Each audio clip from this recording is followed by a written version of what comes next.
Good evening. You're listening live to the Extreme Movie Show. I'm your host, Rob.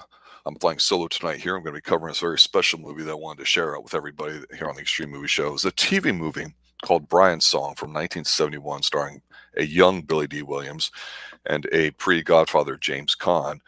It was made, I think, for ABC, and it's a story about the bond between two adult men, football players from the Chicago Bears, based off of a true story where one of them has a battle with cancer. And so, if it sounds a bit soap opera-ish, a bit of a bromance, it's because it is. Now, as a kid growing up, Brian's Song was the one movie that, as a guy, you were allowed to cry to. It was the one that you went, "Oh my God, I'm allowed to emotionally feel something and express it other than just, anger or anything else there." And that was kind of a big thing. This movie was so popular on TV when it would come out. Yearly, people would kind of watch it. It would be an event, kind of like how the Ten Commandments or other special movies would be played once or twice a year during certain key holiday type events. Brian's Song was certainly that for men. Rocky still was a couple years away from Stallone early on, that a lot of guys felt very empowered by, too. Is a very positive role model type movie. I think Brian's Song is one of the first great movies that hit mainstream where everyone could sit there and say, yeah, we have a different range that we can actually put into films that includes the emotions between men. And of course, it's purely a heterosexual type relationship and all that. What's interesting about this is when you think of Brian's Song, a couple of the key topics I want to point out first is a bit of a history lesson, because it's very adamant to the movie, which may not seem like it's a big deal today, but again, over 50 years ago when this came out, it was very newish at the time to do things like what we're about to talk about. And one of the players, obviously, is Gale Sayers from the Chicago Bears, played by Billy D. Williams. This is the same Billy D. Williams, so the Colt 45 commercials or whatever it was back in the 80s. Lando Calrissian, for all you Star Wars fans out there. This is him before he really broke out as a star, and he plays a guy who's obviously African American, an incredible athlete. When he goes to the Bears, he's going to end up basically being the starter over Brian Piccolo, played by James Caan. Now, James Caan, we'll get to in a moment, but with Billy D. Williams, one of the key things that strikes you here about this is that you have a relationship on a sports team, one of the more popular ones at the time, which is between a black guy and a white guy. And so this movie definitely touches on some key racial topics during it. It's not what the movie is about, but they don't shy away from actually discussing how important that is at the time. And people forget that back in the 70s, a lot of professional teams didn't fly special planes. They didn't have all the special equipment, everything that everyone goes into today, especially the NBA, the NFL. And baseball was still number one pastime, even though NFL was rapidly approaching. It had a lot of history with it, too. Ed saying in chat here, I was watching military men being reunited with their dogs to prepare for this.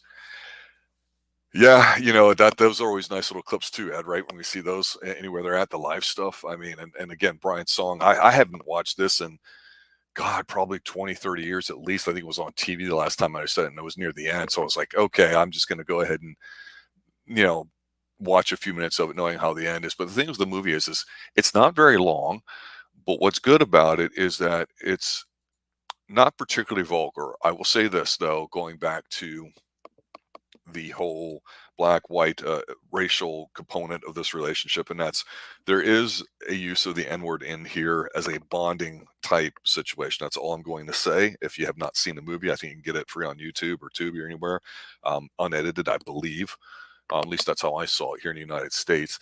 And some other things that are important about this movie is just that, when did you get to see professional sports players? When did you get to see what it was like with their calendar type events? You've got training camp, you've got in the season. The movie's got some football stuff in it. Obviously, it takes place where you would go to training, which is usually better like a small college, whatever, than the games. And there's some clips here and there of what's going on, but that's not the focus of the movie. Like I say, the focus is the relationship. And it's a bit soap opera-ish at times, and that's okay. As far as James Caan goes, I want to talk about him before we bounce right into the movie. He's a guy that, again, this is pre-Godfather.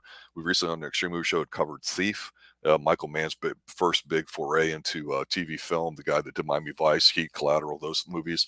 And James Caan, I've said before, his best acting probably his best scene is the diner scene in Thief. But here, this is probably his best role. He just somehow comes across as a bit of a good old country boy. He's got a pretty interesting accent here. And he has a certain natural manliness about him that carries through in the role. And what's great about it is when you have two actors, usually you think of one of them as being the main in a role, and you think of the other one as being, the supplicant, the number two guy that's not as important as number one. It's very difficult to balance both people feeling very, very important because obviously you get to see what Brian Piccolo goes through, the character, how he gets supplanted as being the number one option, and also what happens to him health wise here too. But then on the flip side, you get to see with Gale Sayers how even though he's considered by Strong the number one out of those two guys, it's a friendly rivalry. It's based in a certain amount of pushing each other for excellence, which is captured very innocently here in the film. And that's one of the things about this, its strengths, is that when you're watching, you go, okay, they're just running some sprints together with a few little comments here and there, and it's not a big deal as a scene. But as the movie goes on, when they come back to certain things that they're doing, you're like, well, no, that was really, really important. It just the way you don't realize that they're bonding over such small things here too. And anybody that's played sports knows, or like say if you've been to war, no matter whether you like somebody or hate somebody, when you go through something very emotionally difficult together and you put a lot of work and effort into it, there's going to be some sort of a bond there. And again, it's there. It's very subtle. You almost don't think it's there until you get to the final end scene here. I can't say enough about how great both actors are in here. I don't think one really outshines each other. They both elevate each other. It's not a case where, like in wrestling, you do a bunch of jabronis, or like ninja movies where all ninjas come at you one at a time and you're sitting there and you beat them up till you get to the main boss level and have a tough, difficult fight. It's not like that at all. Brian's Song, again, is just one of those rare movies that even to this day, despite the fact it's dated, works. I could definitely keep that on the short list of movies that will make you cry. As a guy, as a woman, there's nothing to be ashamed about it at all. What's interesting about here is, as far as storytelling goes, when we dive right into it, you get a quick voiceover there. I think it's Jack Warden, who does a great job in his role as a coach and very believable. Immediately gets right into it, tells you about the story about how these two guys are going to meet, and they meet, and then they realize they're on the same team, and there's a big disagreement with the coaches on how to handle something because we find, and this is the big deal talking about the racial component, one of them anyway, is that they're going to room together. And it's going to be one of the first times in professional sports, certainly not in the NBA, but in NFL, where you're going to have this arrangement where you're going to have unsegregated rooms for people to work in. Now, I don't know all the specifics of what happened in other professional sports at that time. Obviously, things were definitely different in the 60s going into the 70s, but there's still a little bit of the tail end of some of those leftover behaviors, let's just say, from way back in the day. And on here, you find out these two guys have something in common, and that's football and trying to do the best that they can and helping each other out. There's no contract squabbles. There's no disputes about how to just fight against the man or the coaches, how we can get one over them. It's about, hey, in Piccolo's case, he's married, he's got kids, he's just working, he's providing, he doesn't have much time left to hang on to a team and earn a salary. And Sayers is the kind of guy that goes, oh my gosh, I might have all this talent in the world, but I just don't know how to handle a room, I don't know how to deal with people. He's very insecure, is probably the wrong word, but he's very uncomfortable in groups and having all this attention put on him. And just because you're a great athlete may have time and attention put on you when you're younger does not mean you're able to deal successfully with media. So it's interesting where Gale Sayers has that as a weakness. You see Piccolo kind of help him out with it. Piccolo doesn't ask anything in returns. They're buddies.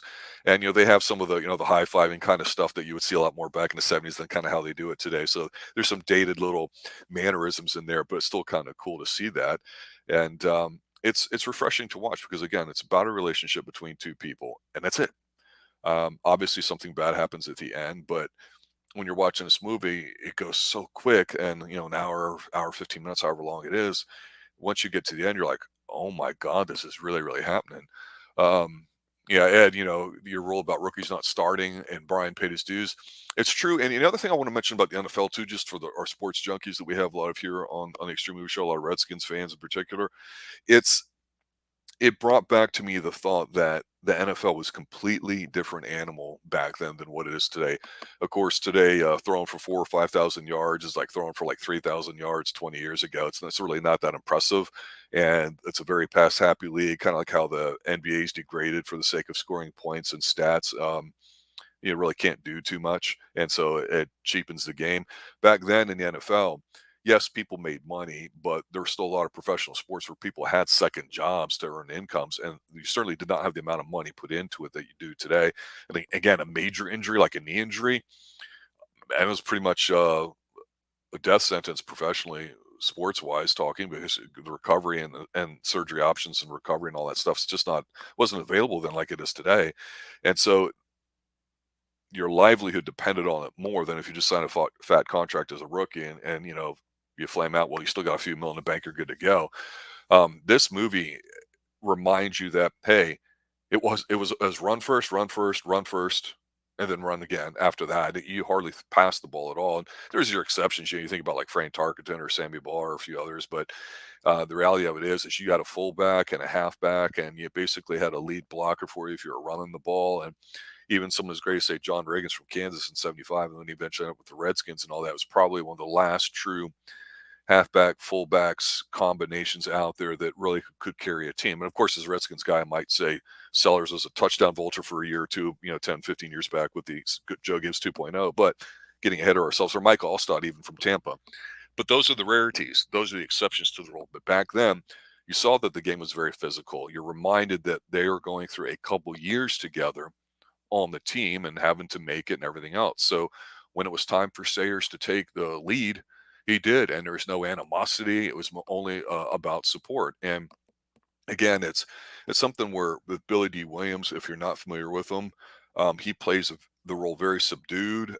He does a great job at it. It's almost like if you've seen Lando Calrissian and anything else that he's done, where he's just really smooth. He's got this great, powerful, natural, chill kind of persona about him. Here he plays kind of an uptight, tense. I don't know how to handle things so good that you're like, man, is it just making it look easy, or is it just that good of an actor? I mean, Billy D. Williams really, really nails it here. Um, One of the things I'll say about the health things and how true is it that a lot of people ask is that technically the amount of um, surgeries and treatments that the original Brian Piccolo went through is not exactly the same as what you see in the movie. But like I say, it's close enough for what you're trying to do in television too. And pro wrestling, you mentioned again there, Ed, is interesting because that was back when everything was still a lot more territorial and also more kayfabe, as they say, where you stay in character too. If you got the size and you do a little bit of work, you can make a little bit of money, and does some good gigs to have. Plus, you didn't have everything more than just your local news going out there. That's why the territories are so existent. You didn't have all the technology like you do today, where everything's instant access and you know what everybody's doing before they do it. Um, yeah, there's a scene here in Brian's song that I think is pretty interesting. From the feminist point of view, again, it's a movie about the relationship between two men. So the women in this movie, while present, take a very secondary role to it. They're not just walkovers or pushovers. They're very family oriented and support the families and support the men that are taking care of the families. And some people might go, well, that seems a bit thin. It may be. It's necessary, I think, for the way most households still were back in the late 60s, early 70s when this supposedly was taking place. Um, but they don't overdo anything. There's no soapy side operas with it. You just basically see two couples from two totally different backgrounds helping each other out. There's an interesting scene in here where Gail Sayers goes up to accept a trophy, and he kind of doesn't know what to say, and he's trying to like rehearse a little bit at the table with the families, and you see Piccolo trying to help him out and all that, and he goes up there and he can't quite do it. And you're like, it's really uncomfortable to watch, but it's understandable. Um, and then that becomes a key scene later on because he goes to receive another award later when Piccolo's in the hospital, and he gets up there, and this is about when you're going to start feeling it towards the end. If the last 10, 15 minutes doesn't get you, nothing will. Sayers gets up there and he starts talking about how he's has this great relationship and how everybody should go home. And he says that you all guys should all pray for Brian Piccolo tonight, and it's a very powerful moment because you don't necessarily see, especially on television, even 50 plus years ago, acknowledgement of any sort of Christian faith so openly. And it's not heavily predominant in the movie. It's not a theme to it, but it's very it's very noticeable here, and the crowd's just completely silent about it, and you're like, "Holy crap!" For him to go up and speak from the heart like that when he couldn't do it his career, at least up to that point, really good scene. And then what happens is, of course, there's something that has to delay us before Piccolo gets in the hospital, and that's where Sayers gets hurt, and you see him, you know, having a bit of a struggle with himself, with his confidence, with his personal ability, his faith to get back on it, and they're out jogging or whatever. And the great thing about what Piccolo does is he doesn't sit there and yell and scream on Apollo Creed would say to Rocky in Rocky 3 or something like there is no tomorrow. Any of that 80s dial up to 11 nonsense. It's no, we're going out, we're running. This is what we got to do. And the thing about it too is Piccolo was always just a little bit slower than Gale Sayers, so it's interesting to see him. And so they're just having some runs through the park, and then they would finish the run, and they would go get a beer afterwards and talk, and that's it. And again, it sounds simple, but it really is. And one of the scenes where they're running, I think that's really really good is, they're running, and of course Sayers has a bad knee at this point, and he stumbles to the ground, and it takes a bit of a tumble to him, and then he kind of stops and he's clutching his knee, and you see Piccolo and they're looking at each other. They don't say anything. They just kind of look at each other. And then Sayers just kind of gets up and keeps running all that. And then it's like that's like the confirmation that he's going to be okay. So what's Piccolo doing by being a friend? He's just there for him. He's working with him. He's not giving him a pity party. He's not overdoing it or like that. He's being supportive. He's doing what he can do with what he has, with the buddy of his, professionally speaking, even though this guy's 100 times better than he will be on his worst day. And that's pure friendship. And again, it's something that there's a few scenes that it sticks out, but you see the development of it. But again, you don't see really the expression of it till the very end, because what happens is Piccolo starts getting a little tired. He starts having a string of a few decent games, but he gets taken out. He's coughing, goes in, and they find something wrong. And then he's kind of pissed about it, and everything else there too. So now it's his turn to deal with the tragedy in a way where Sayers is fortunately okay. But things take a turn for the worse, and you see James Conner laying there in his bed with his wife and his family coming in. And one scene before we could talk about the final one that I thought was sort of interesting is that the doctors have determined that Piccolo's not okay. They're going to have to go in and do like another operation, right? Another surgery. And so they're playing, a game in there, Sayers and him, and Piccolo's thinking, hey, I just got to rest for like a couple more weeks and then they'll let me out. And they come in and there's an oopsie with the administration staff, and it's leaked that he's going to have to get something done to him, a procedure, and it's got to be, I think, the next day. And he didn't want to hear anything about it. And so you're going, wow, is it that bad? Does he really know what's wrong with himself? Does he just feel sick and tired of all the poking and the prodding and knowing it's not going to worsen, he's just going to die and is content with that? Has he accepted his literal fate? But what it is, and it's kind of an interesting little speech there too. This is where Sayers picks up too, kind of explaining their mentality is that, hey, when you do this business, and I'm paraphrasing here, you kind of get amped up, and everything you do is for a particular moment, and he doesn't know anything about it, so he's not in the right mindset to accept that and to deal with it. So they decide on the date they're going to do it, and then Piccolo's like, let's go back to playing our game. And he's good because now in his mind, he knows, hey, this is what we're going to do when we're going to do it. I'm going to treat it like an athlete, and it's a task that's got to be overcome, and I'm going to work the hardest I can at it, and that's it. So again, it's interesting because you got naturally talented athlete who gets pushed by Piccolo. Then you get Piccolo, who obviously is like the consummate ham and egger. He barely makes the team, but he's always prepared, and that's what your job is. And when you're limited in a role like that, your job is to be ready at any time, and that's a different mindset than just having natural talent that you can just kind of get away with things that somebody has lesser talent can't. And it's two totally different worlds, right? And it's, again, if you're not into sports at all, this is not a sports movie. But if you are into sports, you can see a lot of the basics of these things here too. There's nothing goofy or cute with the coaches and talking about the offense or this or that or anything having to do with the team. None of that. It's secondary to the story. It's there enough to help tell it. But again, the story is about the relationship. And again, it's done simply. So at the very end here, where it turns out Piccolo's not doing well, and the families all show up there kind of, and they talk to him, and you're going, is this going to be their last goodbyes or whatever? What do you do?